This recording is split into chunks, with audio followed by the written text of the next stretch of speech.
স্বাগতম ওপি বেঙ্গলে। অনপ্যাসিভ সংক্রান্ত সমস্ত আপডেটের নির্ভরযোগ্য ঠিকানা, যেখানে আমরা প্রকৃত তথ্য অনপ্যাসিভ কোম্পানি এবং টিম লিডারদের কাছ থেকে সংগ্রহ করে থাকি। প্রেজেন্টার অর্থাৎ প্রেজেন্টিং এবং কন্টেন্ট সবটাই কোম্পানির ঘোষিত থাকে, ভুল তথ্য পরিবেশন হয় না। এটি ব্যক্ত করি এবং স্বীকার করি। যাই হোক বন্ধুরা, সবাইকে স্বাগতম ওপি বেঙ্গলের আজকের ভিডিওতে। আজ আমরা বিশ্লেষণ করব অনপ্যাসিভের সিইও অ্যাশ মুফারের সাম্প্রতিক ওয়েবিনারে বলা গুরুত্বপূর্ণ আপডেটগুলি। 16ই এপ্রিলের রিক্যাপ, স্যার রেড ফার্ন। তিনি বলছেন, এটা শুধু একটা সাধারণ আপডেট না, এটা হলো এক নতুন অধ্যায়ের সূচনা। চলুন জেনে নিই অনপ্যাসিভের ভবিষ্যৎ এখন কোন পথে এগোচ্ছে। আজ আমরা আলোচনা করব অনপ্যাসিভের সিইও অ্যাশ মুফারে সম্প্রতি যেটা বলেছেন সেই গুরুত্বপূর্ণ আপডেট নিয়ে। এই আপডেটটি শুধু ভবিষ্যৎ দিক নির্দেশনা নয়, বরং একটি স্পষ্ট বার্তা। অনপ্যাসিভ এখন বাস্তব ভিত্তির উপর দাঁড়াতে চলেছে। পরিবর্তন এবং দিক পরিবর্তনে অ্যাশ মুফারে স্পষ্ট করে বলেছেন, পরিবর্তন অপরিহার্য, তবে সেটা হতে হবে কৌশলগত এবং বুদ্ধিদীপ্ত। 2024 সালে তারা এক প্রকার বিরতি নিয়েছিল, কারণ তারা বুঝতে পেরেছে আগে যতটা এগোচ্ছিল সেটা সঠিকভাবে প্রমাণিত হচ্ছিল না। তাই স্যার রেডফার্ন বলছেন, নতুনভাবে শুরু করার সিদ্ধান্ত নিয়েছেন। তিনি বলছেন, পুরনো ভুলগুলো থেকে শিক্ষা। তিনি স্বীকার করেছেন, শুরুর দিকে প্রোডাক্টগুলিকে আমরা যতটা ভালো বলে ভাবতাম, বাস্তবে ততটা ভালো ছিল না।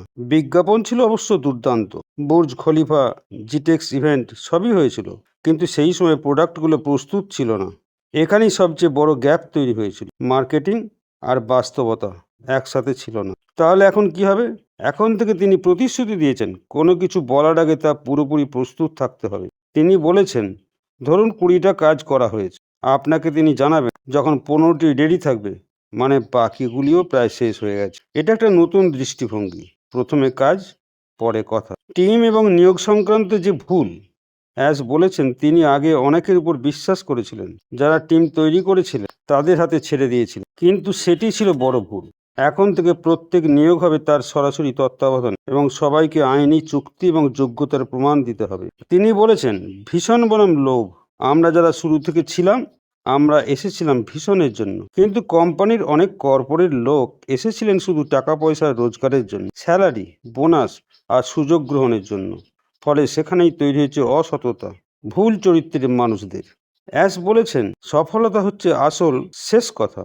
কতটা কষ্টের মধ্যে আপনি টিকে থাকতে পারছেন সেটা দেখতে হবে। বারবার বলেছেন, এডিসনের মতনই তিনি বারবার চেষ্টা করছেন, তবেই না আলোর দেখা মেলে। এই বার্তা থেকে বোঝা যায়, এখন অনপ্যাসিভ সত্যিকারের বাস্তবতায় কাজ করতে চায়, কোনো কথা নয়, শুধু কাজ। বন্ধুরা, যদি এই আপডেট ভালো লেগে থাকে তাহলে ভিডিওটা লাইক করুন, শেয়ার করুন আর চ্যানেলটা সাবস্ক্রাইব করতে ভুলবেন না। কমেন্টে জানাতে পারেন আপনি এই পরিবর্তনগুলো নিয়ে কি ভাবছেন। পরের ভিডিওতে আমি সেই সমস্ত লিডারদের বা কোম্পানির কাছ থেকে পাওয়া তথ্য আপনাদের আমি জানাতে থাকব। ধন্যবাদ।